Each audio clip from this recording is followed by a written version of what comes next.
বন্ধুরা এই দেখুন আমি এই ডাটা ওই যে সজনের ডাটা আলু আর টমেটো, একটা আলু নিয়েছি, সজনের ডাটা নিয়েছি আর দুটো টমেটো নিয়েছি পরিমাণ মতো।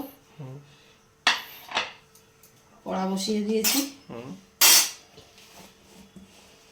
এটাতে আমার তেল লাগছে পরিমাণ মতো।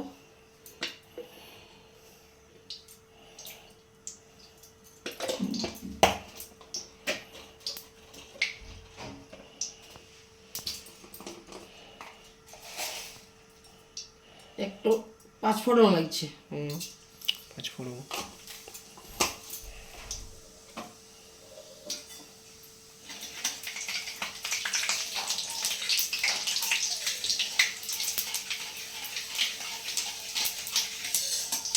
খুব একটু পেঁয়াজ কুচি লাগছে একটা। হ্যাঁ পেঁয়াজ একটা, হ্যাঁ একটা।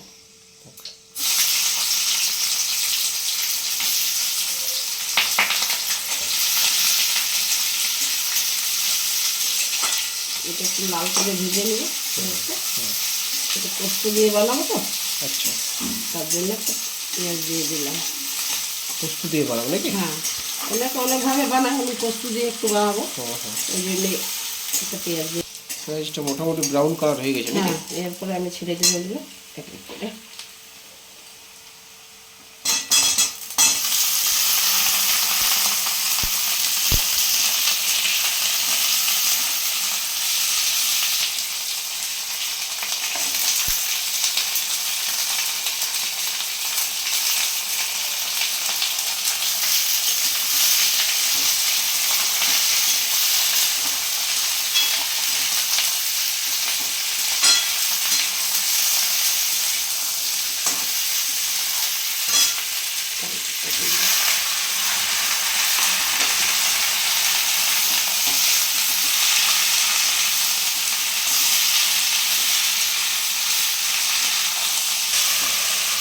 ভালো করে এটাকে মিক্স করতে হবে নাকি? হ্যাঁ, এরপরে আমি একটু হলুদ গুঁড়া দিচ্ছি 1 চামচের মতো। হ্যাঁ,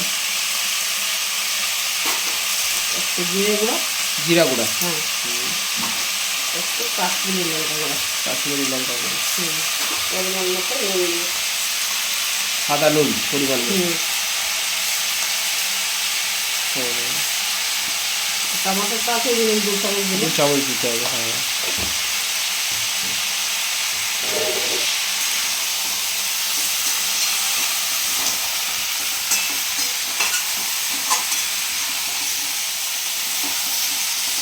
এরপর আমি ঢাকা দিয়ে এটা একটু ভেজে দেবো। আচ্ছা, ঢাকা দিয়ে দেবে নাকি? দিয়ে দিয়ে মোটামুটি কতক্ষণ পর্যন্ত রাখতে হবে? এটা সিদ্ধ হওয়া পর্যন্ত তাও আমি ভেজে দেখবো, একটু জল দেবো, দিয়ে সিদ্ধ করে নেবো ভালোভাবে। আচ্ছা, ঠিক আছে। তারপর আমি পোস্ত, এখানে পোস্ত দিচ্ছি। আচ্ছা, এখানে পোস্ত দিতে হবে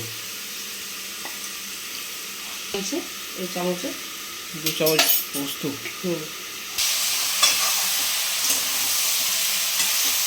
এভাবে আপনাদেরকে একটু নাড়তে হবে, মাঝে মাঝে ঢাকাটা সরিয়ে নেড়ে দিতে ভেজে হবে। নিতে হবে ভালোভাবে।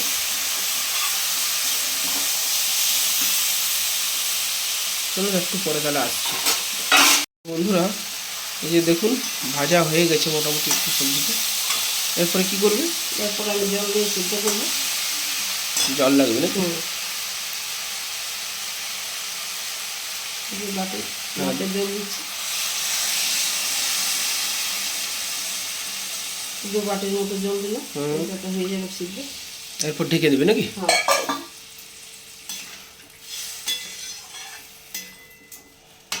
বাহ, কালারটা খুব সুন্দর আসছে সবজির। ঠিক আছে, পোস্তটা এইভাবে বেটে নিতে হবে শিলনোড়াতে করে নাকি? বাহ, শিলনোড়ার বাটা পোস্ত খুব টেস্ট হয়। টেস্ট হয়। মিক্সির বাটার থেকে শিলনোড়াতে খুব ভালো হয়, টেস্ট ভালো আসে। হ্যাঁ, টেস্ট ভালো হয়, একটু কষ্ট হয়। বেটে দিতে হবে। বাহ, সব বন্ধুরা 10 মিনিট পরে ফিরে এলাম। দেখি ঢাকাটা দেখি কতটা সিদ্ধ হয়েছে। জলটা মরে গেছে,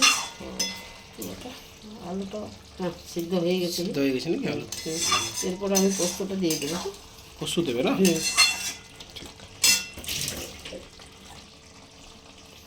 পোস্তটা আমি দিয়ে দিলাম, সামান্য জল লাগবে, 1/2 বাটির মতো জল দিলাম। পোস্তর বাটিটাতে নাকি? হ্যাঁ, এটা পোস্তর বাটিটা একটু ধুয়ে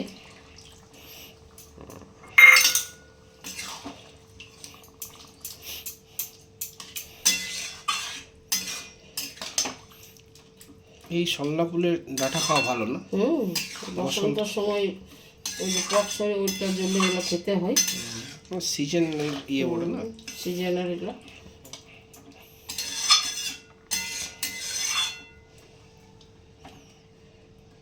এটা একটু ফুটে এলে নামাবো। আচ্ছা, ফুটে গেলে নামিয়ে দেবে। ঠিক আছে, আর তো কিছু দেবে না? আর কিছু না, কমপ্লিট হয়ে গেছে না? মানে একটু পরে এবার নামিয়ে দেবে তুমি।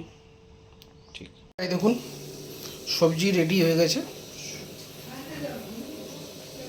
নামিয়ে নিয়ে একটা পাত্রে মা রেখে নিল। এভাবে আপনারাও বানাবেন সবজিটা। চলুন এরপরে আমি টেস্ট করে দেখাচ্ছি কেমন হয়েছে। তো বন্ধুরা, মা যে সজনে ডাঁটা দিয়ে যে বিলেতি এবং আলু দিয়ে সবজিটি বানালো, সেটা এরপর আমি খেয়ে আপনাদেরকে জানাচ্ছি কেমন হয়েছে।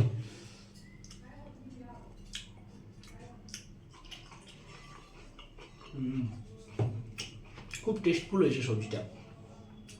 তো যাই হোক, এখন তো সিজন চেঞ্জ হচ্ছে, সিজন চেঞ্জের সময় না এই সজনা ডাঁটা এবং আলু দিয়ে খাওয়াটা স্বাস্থ্যের পক্ষেও খুব ভালো। আপনারা কিন্তু খেতে পারেন এই সময়, এটা ডাক্তাররাও কিন্তু রিকমেন্ড করে সজনে ডাঁটা। সো ভালো হয়েছে সবজিটা। তো ভিডিওটা যদি ভালো লাগে তাহলে একটা লাইক করে দেবেন, বন্ধুদের সাথে একটু শেয়ার করবেন রেসিপিটা। আর আমার চ্যানেলে যদি কেউ নতুন হয়ে থাকে তাহলে একটা সাবস্ক্রাইব করে দেবেন। So bye bye.